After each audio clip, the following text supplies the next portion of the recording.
ባለፉት 6 ወራት አዲስ አበባ የፈጣን ለውጥ ማዕከል ሆና ሰንብታለች። የአዲስ አበባ ከተማ አስተዳደር የ2018 በጀት ዓመት 6 ወራት የተከናወኑ ስራዎች፣ ያጋጠሙ ክፍተቶችና ቀጣይ አቅጣጫዎች የሚዳስስ የዕቅድ አፈጻጸም ግምገማ ማካሄድ ጀምሯል። ይህ ግምገማ በከተማ አስተዳደሩ ስለ ከተማዋ መለወጥና ነዋሪዎቿን ተጠቃሚ ስለማድረግ የታቀዱ ስራዎች በተግባር ምን ያህል መፈጸማቸውን የሚመዘንበት የቁርጠኝነት መድረክም ነው። የአዲስ አበባ ከተማ ከንቲባ አዳነች አቤቤ በ24/7 የተለወጠ የሥራ ባህል ነዋሪዎችንና የልማት አጋሮችን በማስተባበር በሁሉም ዘርፎች የታቀዱ ስራዎች በአማካይ 95 በመቶ ማሳካት ተችሏል ብለዋል። አመራራችን በየደረጃው በተናበበ በተቀናጀ በአንድነት መንፈስ ስራው ላይ ትኩረት አድርጎ የሰራበት ሲሰራም 24/7 የሥራ መርሃ ግብር አውጥተን ሁሉም አመራር በዚህ የሥራ መርሃ ግብር ውስጥ የራሱን አስተዋጽኦ ማድረግ እንዲችል ትኩረት አድርጎ ስራው ላይ ውጤታማ መሆን እንዲችል ያደረግነው ርብርብ ያመጣው ነው።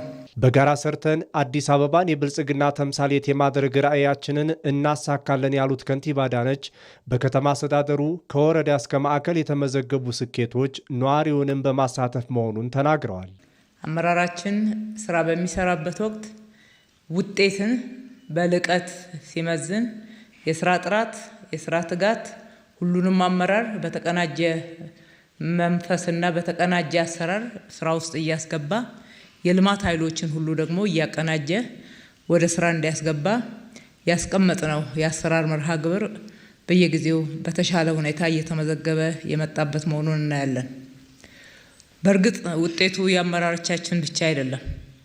እንደ አመራር የመሪነት ሚናውን እንደ መንግስት የመሪነት ሚናውን ብንወስድም በየደረጃው የተሳተፈው ህዝባችን የተለያየ የልማት አካሎች አጋሮች ከኛ ጋራ በዚህ ውጤት ውስጥ የከተማችን ነዋሪዎችና አብረውን የሰሩ የስራ አጋሮቻችን ምስጋና ይገባቸዋልና እጅግ አድርገን እናመሰግናለን። ምንም እንኳን በበጀት ዓመቱ ባለፉት 6 ወራት በከተማ አስተዳደሩ የላቀ ውጤት የተመዘገበበት ቢሆንም አገልግሎት ለመስጠት ጉቦ መጠየቅና የተቋማት ወጥ ያልሆነ የዕቅድ አፈጻጸምን ጨምሮ ሌሎች የታዩ ክፍተቶች መኖራቸውንም ከንቲባዋ ጠቅሰዋል። በአገልግሎት አሰጣጥ የመልካም አስተዳደር ችግሮችን በመፍታት እውነቱን ለመናገር በጣም ትልቅ የሆነ መሻሻል ታይቷል። የታየውን መሻሻል አፕሪሼት እናደርጋለን፣ እናበረታታለን። አሁንም ግን ባለጉዳይ ከማመላለስ ጀምሮ ጉዳዮችን ካለመቋጨት ሁሉም አቅዶ በልዩ ሁኔታ እንዴት ለውጥ ላምጣ ብሎ ጥሮ ግሮ ከመስራት አንጻር ክፍተቶችን እናስተውላለን።